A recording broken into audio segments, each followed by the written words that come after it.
1830년 음력 5월 6일 창덕궁에서 한 젊은이가 숨을 거두었습니다. 그의 나이 불과 22세. 그는 왕세자였고 3년여간 대리청정을 하며 조선의 새로운 활력을 불어넣던 인물이었습니다. 그의 죽음 소식에 아버지 순조는 슬픔에 잠겼고 조정의 신하들은 충격에 빠졌습니다. 사헌부와 사관원에서는 세자를 치료했던 의관들을 엄벌하고 사인을 밝히라는 상소가 빗발쳤습니다. 이 젊은이의 이름은 영 효명세자입니다. 그는 조선 역사상 가장 큰 만약의 주인공입니다. 만약 그가 살았다면 조선의 운명은 어떻게 달라졌을까요? 1809년 9월 18일 창덕궁 대조전에서 한 아이의 울음소리가 울려 퍼졌습니다. 순조와 순원왕후 사이에서 태어난 원자 이영이었습니다. 조선왕조실록은 왕비의 원자 탄생은 명성왕후가 숙종을 낳은 이래 150년 만의 일이라고 기록하고 있습니다. 왜 150년 만이었을까요? 경종은 희빈 장씨가 승은후궁이던 시절 태어나 인현왕후의 양자로 왕이 되었고 영조는 궁중무술이로 추정되는 숙빈 최씨의 소생이었습니다. 사도세자는 궁녀 출신 영빈 이씨 소생으로 정성왕후의 양자였고 정조는 사도세자의 정실 소생이지만 아버지가 동궁 시절에 태어났습니다. 순조 역시 간택후궁인 수빈 박씨 소생으로 중전 슬하의 양자로 입적했습니다. 이런 상황에서 효명세자는 숙종 이후 처음으로 왕비 소생으로 세자에 책봉된 인물이었습니다. 왕실의 정통성을 확보할 수 있는 완벽한 척장자였던 것입니다. 순조는 원자의 탄생을 축하하며 구원과 직렬 및 요역 등을 탕감했습니다. 백성들도 이 경사를 함께 누리게 한 것입니다. 1812년 8월 12일 만 3세의 어린 나이에 효명세자는 정식으로 왕세자에 책봉되었습니다. 이는 만 1세 전후로 세자에 책봉된 사도세자 못지않은 어린 나이였고 왕실과 조정이 이 어린 세자에게 거는 기대가 얼마나 컸는지를 보여줍니다. 효명세자는 기대를 저버리지 않았습니다. 그는 외모가 출중했을 뿐 아니라 학문과 예술 방면에서 뛰어난 재능을 보였습니다. 오늘날 표현으로 하자면 완벽한 금수저의 엄친아였던 셈입니다. 1819년 3월 효명세자는 경희궁 경연당에서 관례를 치렀습니다. 그의 나이만 10세 때였습니다. 그해 10월에는 풍양조씨 조만영의 딸을 세자빈으로 맞이하여 가례를 올렸습니다. 이 사람이 훗날 고종 때 대왕대비로서 수렴청정을 하게 되는 신정왕후 조씨입니다. 효명세자의 재능은 다방면에 걸쳐 있었습니다. 그는 창덕궁과 창경궁을 그린 동궐도 제작에 직접 관여했습니다. 학자들은 효명세자가 화원들에게 동궐도를 그리게 한 데에는 왕권 강화책과 연관이 있다고 해석합니다. 궁궐의 모습을 상세히 그린 그림을 통해 왕실의 권위를 시각적으로 표현하고자 했던 것입니다. 또한 그는 경원집 12권, 담연 시집, 학석집 6권 등의 시집과 문집을 남겼습니다. 어린 나이에도 불구하고 문학적 조예가 깊었던 것입니다. 흥미로운 일화가 있습니다. 효명세자는 순조와 마찬가지로 당과자를 엄청 좋아했다고 합니다. 특히 청나라로 간 사신단이 챙겨오는 달고 기름진 월병에 관심이 많았습니다. 6살 때 외숙부 김유근에게 보낸 편지가 공개되었는데 그 내용이 참으로 귀엽습니다. 지난번에 보내주신 2봉지의 청나라 과자가 너무 맛있었습니다. 나중에 또 보내주시길 바랄게요. 바라고 또 바랍니다. 이 편지는 어린 효명세자의 순수한 모습을 보여주는 동시에 그가 결국 22세의 젊은 나이에 세상을 떠난 한 인간이었음을 상기시켜 줍니다. 1827년 음력 2월 9일 조선 역사에서 매우 특별한 사건이 일어났습니다. 순조가 아들 효명세자에게 대리청정을 명한 것입니다. 이때 효명세자의 나이는 불과 19세였습니다. 순조는 비만기에서 이렇게 밝혔습니다. 내가 신민년 이후부터는 정습하는 중에 있던 때가 많았고 비록 혹 약간 편안하다고는 하나 때로는 항상 기무에 정체됨이 많았으니 국인이 근심하는 것은 곧 내가 스스로 근심하는 바이다. 세자는 총명하고 영리하며 나이가 점차 장성하여 가니 요즘 시자하거나 서평하게 하는 것은 뜻이 있어서이다. 순조는 계속해서 말합니다. 멀리는 당나라를 상고하고 가까이는 열성조의 대리청정하는 일을 본받아 내 마음이 이미 정해졌다. 한편으로는 노고를 분담하여 조양을 편하게 하는 것을 돕게 하고 한편으로는 밝게 익혀서 치도를 통달하게 하는 것이니 이는 종사와 생민의 복이다. 여기서 놀라운 것은 신하들의 반응이었습니다. 조선 역사를 살펴보면 왕이 세자에게 대리청정을 명할 때 신하들이 격렬하게 반대하는 것이 일반적이었습니다. 세종이 문종에게 대리청정을 명했을 때 신하들이 반대하자 세종은 아파 죽겠다고 일갈하고 나서야 간신히 집행될 수 있었습니다. 숙종 때는 세자인 경종에게 대리청정이 명해지자 소론에서는 윤지환 등이 도끼상소까지 하며 반대하여 분위기가 매우 험악했습니다. 영조가 세손 정조에게 대리청정을 명하자 세손의 반대파인 홍인환과 정우겸은 물론 김상철, 한인모 등 당시의 대신들이 모조리 들고 일어나 결사반대했습니다. 흥미롭게도 홍인환은 세손의 작은 외할아버지, 즉 외할아버지 홍봉안의 이복 동생이었습니다. 자기 형의 외손자를 반대한 것입니다. 그런데 효명세자의 대리청정 때는 완전히 달랐습니다. 실록은 이렇게 기록하고 있습니다. 신등은 모두 한문 밖에 모여서 내려온 비만기를 삼가보고는 기뻐서 발을 구르고 춤추면서 앙달발을 형용할 수 없었습니다. 남공철, 김재찬, 한용기, 김사목, 이상왕, 심상교 등 당시의 중신들이 전부 두 팔을 벌려 환영한 것입니다. 비만기를 그야말로 찬양했다고 실록에 표현될 정도였습니다. 이는 조선 역사상 유례를 찾기 힘든 일이었습니다. 물론 효명세자도 의례적으로 몇 차례 거절했습니다. 대리청정이나 양위 등 민감한 사안은 차치 불충 문제로 걸고 넘어지거나 심하면 역모죄로도 치부될 수 있었기 때문에 하라고 해서 텁섭 받아들여서는 절대 안 되었습니다.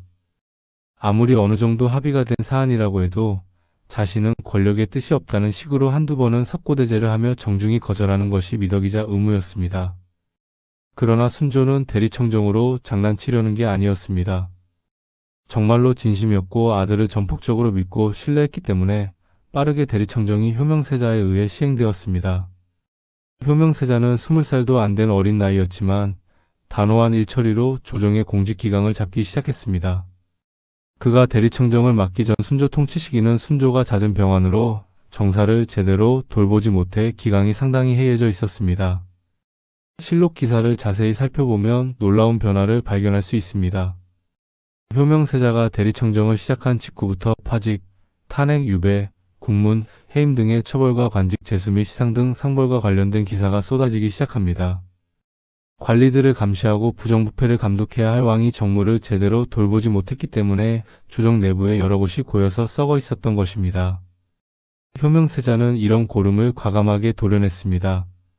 어느 수령이 백성들을 괴롭혔다는 소리가 들리면 즉각 해당 수령에게 엄한 벌을 내리며 철저히 단속했습니다. 심지어 상하를 막론하고 정승도 직접 제수하여 단순히 권한대행을 넘어서 인사권 문제도 다루는 등 실질적인 군주의 역할을 도맡아 진행했습니다. 이때 기용된 인물 중 주목할 만한 사람이 있습니다. 바로 실학자 박지원의 손자이자 개화파의 시조로 불리는 박규수입니다. 효명세자는 인재를 알아보는 안목도 뛰어났던 것입니다. 만약 효명세자가 더 오래 살았다면 박규수 같은 인물들을 더 많이 기용하여 조선의 개혁을 앞당길 수 있었을 것입니다. 더욱 놀라운 것은 순조의 태도였습니다. 일반적으로 왕권 시대의 권력은 부자 간에도 나눌 수 없다는 말이 있습니다. 실제로 역사를 살펴보면 아버지 왕과 아들 세자 사이에 권력 다툼이 일어나는 경우가 많았습니다. 가장 극단적인 예가 영조와 사도세자입니다. 영조는 사도세자가 뭐라도 독단적으로 행동하면 월권이라며 신하들 앞에서 대놓고 아들을 흉보고 면박을 주었습니다. 또 언제는 국사를 논할 때 자신에게 물어봤다고 그거 하나 결단치 못한다고 크게 면박을 주는 등 대리청정하는 세자에게 기대는커녕 모든 것을 세자 탓으로 돌렸습니다. 애초에 영조는 순조와 달리 진심으로 대리청정을 맡기려던 게 아니라 아들을 테스트해보고 대놓고 면박을 주려는 의도가 강했습니다. 이러한 영조의 태도는 결국 사도세자의 비극으로 이어졌습니다. 그러나 순조와 효명세자의 관계는 완전히 달랐습니다. 순조는 효명세자의 적극적인 정치 활동을 월권이라고 언짢아 하기는커녕 적극적으로 세자를 지원하면서 뒤에서 힘을 바짝 실어줬습니다. 정치적 파벌 문제가 있었던 것도 아니었습니다. 순조는 무슨 정치적인 의도가 있어 대리청정을 실시했던 게 아니라 정말로 몸이 안 좋아서 아들에게 전적으로 믿고 맡긴 것이었습니다. 그리고 아들이 잘하는 것을 보며 진심으로 기뻐하고 지원했습니다. 순조와 효명세자의 관계는 권력은 부자 간에도 나눌 수 없다는 격언을 비웃기라도 하듯 대리청정 시기에도 전혀 잡음이 나오지 않았습니다. 부자 간의 돈독한 관계 덕분에 조정에도 모처럼 활력이 찾아오는 듯 했습니다. 효명세자는 정치개혁만 한 것이 아니었습니다. 그는 예술과 문화 방면에서도 탁월한 능력을 발휘했습니다. 이 때문에 그를 조선의 태양왕이라고 부르기도 합니다. 프랑스의 루이 14세는 태양왕으로 불립니다. 그는 직접 발레 공연에 출연할 정도로 예술을 사랑했고 베르사유 궁전을 건설하는 등 프랑스 문화의 황금기를 이끌었습니다. 효명세자도 이와 비슷한 면이 있었습니다. 효명세자는 부모님에 대한 지극한 효심을 표현하고 아버지 순조의 권위를 드높이며 왕권을 강화하기 위한 방책으로 순조의 탄신 진연 등의 주요 연회들을 왕실의 권위를 드높이는 것과 더불어 성대하게 개최했습니다. 이 연회들의 핵심에는 정제라고 불리는 궁중무용이 있었습니다. 효명세자는 정제의 대부분을 직접 수정하거나 다듬었습니다. 단순히 감상하는 것이 아니라 직접 창작 과정에 참여한 것입니다. 고구려무와 같은 창작무용도 효명세자의 명으로 만들어졌습니다. 처형무와 춘행전 같은 전통무용도 효명세자의 손길을 거쳐 더욱 세련되게 다듬어졌습니다. 이러한 궁중무용들은 오늘날까지 전해져 한국의 중요한 무용문화재가 되었습니다. 건무에 쓰이는 칼날과 손잡이가 따로 노는 독특한 구조의 칼을 도입한 사람도 바로 효명세자였습니다. 이는 무용수들이 더 화려하고 안전하게 칼춤을 출 수 있도록 한 혁신이었습니다. 동골도 제작에 관여한 것과 각종 시와 문집에 효명세자가 직간접적으로 영향을 끼쳤습니다. 그의 생애가 더 길었다면 할아버지 정조가 갖고 있는 문해부흥 군주의 이미지는 효명세자의 것이 되었을 수도 있습니다. 후세에는 효명세자가 안동김씨 세력을 견제하기 위해 처가인 풍양조씨를 적극 기용했다는 이야기가 전해집니다. 그러나 실록을 자세히 살펴보면 사실은 좀 다릅니다. 대리청정 기간 동안 효명세자가 안동김씨들을 직접적으로 견제하는 모습은 보이지 않습니다. 오히려 그는 안동김씨 가문에 상당한 예우를 보였습니다. 효명세자의 외할머니, 즉 김조순의 아내가 죽자 효명세자는 직접 찾아가 문상했습니다. 이는 최고의 예우였습니다. 또한 외삼촌인 김유근이 부임지에 첩을 데려가다 문제가 되었을 때 신하들이 김유근을 탄핵하자 효명세자는 오히려 버럭 화를 내며 탄핵한 신하들을 유배 보내버렸습니다. 효명세자가 대리청정을 시작한 1827년 2월 9일부터 사망한 1830년 5월 6일까지 김유근, 김희교, 김희재 등 안동김씨들은 고위 관직을 차지하고 있었습니다. 그렇다면 효명세자는 정말 안동김씨를 견제할 생각이 없었을까요? 꼭 그렇지는 않을 것입니다. 왕권 강화를 꿈꿨던 효명세자였기에 안동김씨를 마냥 호의적으로 보지는 않았을 수 있습니다. 일각에서는 효명세자가 안동김씨를 방심하게 했다가 동시에 제거할 타이밍을 잡으려 했을 가능성을 제기합니다. 즉 지금 당장 건드리면 큰 반발을 살 수 있으니 일단은 우호적인 관계를 유지하면서 자신의 권력 기반을 더 확고히 한 후에 개혁을 단행하려 했을 수 있다는 것입니다.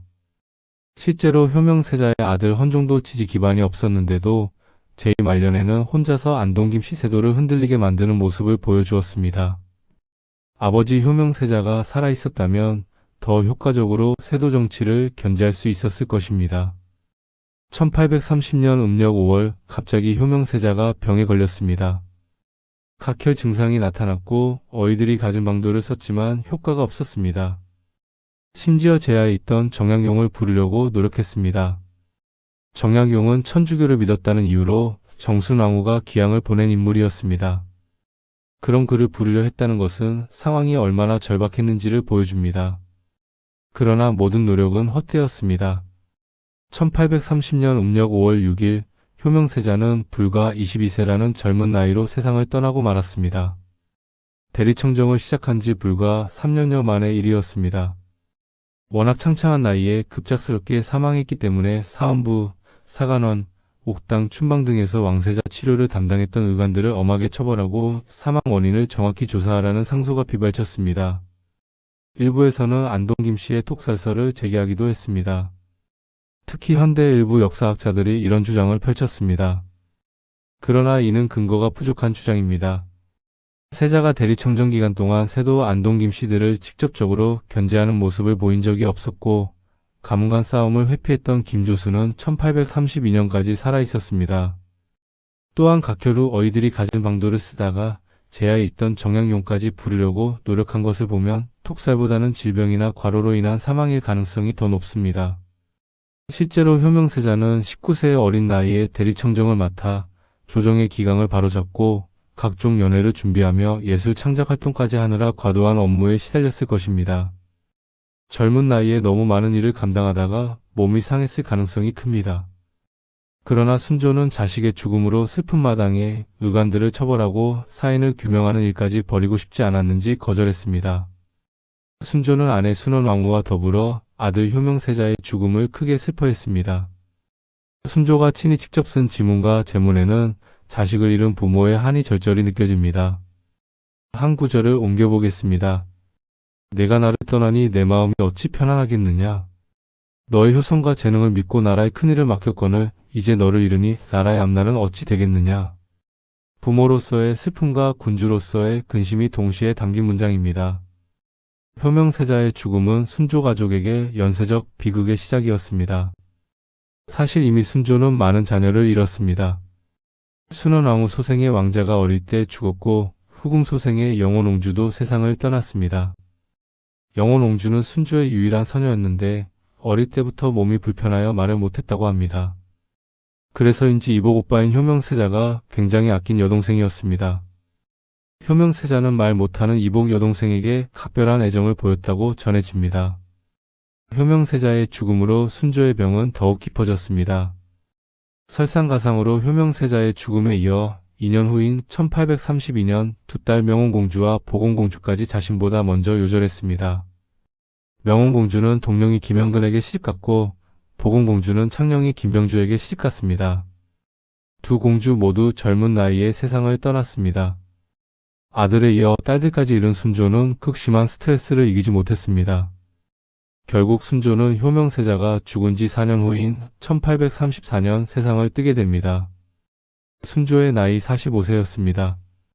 자식들을 모두 잃은 슬픔이 그를 죽음으로 몰고 간 것입니다.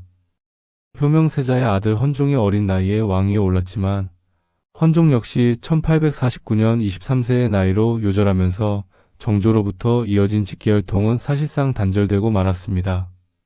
그나마 사도세자의 자손인 철종이 순조의 양자로 입적하여 뒤를 이었지만 철종도 1863년 33세의 나이로 후사 없이 죽으면서 효종으로부터 이어진 모든 혈통이 경은군과 영평군 단 둘을 제외하고는 단절되었습니다. 결국 효명세자의 양자로 지정된 고종이 뒤를 이었습니다. 그러나 고종은 법적으로는 사도세자의 후손이지만 혈통상으로는 인조의 삼남 인평대군의 직계 후손으로 선왕철종과는 무려 17촌이 됩니다. 효명세자의 이른 죽음은 단순히 한 개인의 비극이 아니라 조선 왕실 전체의 비극이었고 나아가 조선이라는 나라 전체의 비극이었습니다. 만약 효명세자가 살아서 왕위에 즉위했다면 어떻게 되었을까요? 효명세자가 정상적으로 즉위했다면 1830년대 초반에 왕이 되어 20년에서 30년 정도 재위했을 것입니다. 이 시기는 동아시아 역사의 중요한 전환점이었습니다. 1832년에는 조선의 최초로 교역을 요구한 이양선인 아머스트호가 나타났습니다. 1840년에서 1842년까지는 제1차 아편전쟁이 일어났고 1853년에는 미국의 페리 제독이 이끄는 쿠로우네가 일본에 나타나 개항을 요구했습니다. 1856년에서 1860년까지는 제2차 아편전쟁이 벌어졌습니다. 이런 격동기에 강력한 권력 의지를 가진 준비된 군주가 제위했다면 어땠을까요? 효명세자는 이미 대리청정 기간 동안 개혁 의지와 실행력을 보여주었습니다. 박규수 같은 개화파 인물들을 기용했고 왕권을 강화하려는 명확한 비전을 가지고 있었습니다. 효명세자의 죽음으로부터 흥선대원군이 집권하기까지는 무려 34년의 시간이 있습니다. 물론 효명세자가 살았다고 해서 조선을 일본처럼 열강 수준으로 만들 수는 없었을 것입니다. 그러나 태국이 식민지배를 면한 것처럼 조선도 독립을 유지할 수 있는 체질 개선 정도는 기대할 만합니다. 많은 대체 역사물 작가들이 효명세자의 생존을 역사의 중요한 분기점으로 다루는 이유가 바로 여기에 있습니다. 그는 조선이 근대화의 길로 나아갈 수 있는 마지막 기회였을지도 모릅니다. 효명세자는 짧은 생애를 살았지만 많은 것을 남겼습니다. 그가 직접 수정하고 창작한 궁중무용들은 오늘날까지 중요 무형문화재로 전해지고 있습니다. 경원집 등의 문집과 동골도는 그의 학문적 조예와 예술적 감각을 보여줍니다. 효명세자는 왕위에 오르지 못하고 세상을 떠났지만 아들 헌종이 즉위하면서 국왕으로 추존되었습니다. 묘호는 익종이었다가 고종 때 문조로 격상되었고 최종 시호는 무려 113자에 달합니다. 2005년 11월 효명세자는 문화부의 이달의 문화인물로 선정되었습니다. 최근에는 웹소설 구름이 그린 달빛과 KBS 드라마에서 박보검이 효명세자를 연기하며 다시 주목받았습니다. 여러 대체 역사물에서 효명세자가 살아남아 조선을 개혁하는 이야기가 계속 나오고 있습니다. 효명세자 이영. 그는 1809년에 태어나 1830년에 죽었습니다. 단 22년의 생애였습니다. 그러나 그 짧은 기간 동안 그는 조선의 새로운 가능성을 보여주었습니다. 해이해진 기강을 바로잡았고 인재를 등용했으며 문화예술을 진흥했습니다. 만약 효명세자가 살았다면? 이 질문은 단순한 호기심이 아닙니다. 이것은 한 개인의 생명이 얼마나 소중한지, 역사의 우연이 얼마나 큰 영향을 미치는지, 그리고 준비된 지도자가 얼마나 중요한지를 일깨워주는 질문입니다. 효명세자의 이야기는 비극입니다. 그러나 동시에 그것은 희망의 이야기이기도 합니다. 21세의 젊은이가 불과 3년 만에 나라를 변화시킬 수 있다는 것을 보여주기 때문입니다. 조선의 태양왕 효명세자 이영. 그는 왕이 되지 못한 준비된 군주였습니다. 그러나 역설적이게도 바로 그렇기 때문에 그는 영원히 우리의 상상 속에서 가장 위대한 왕으로 남아 있습니다.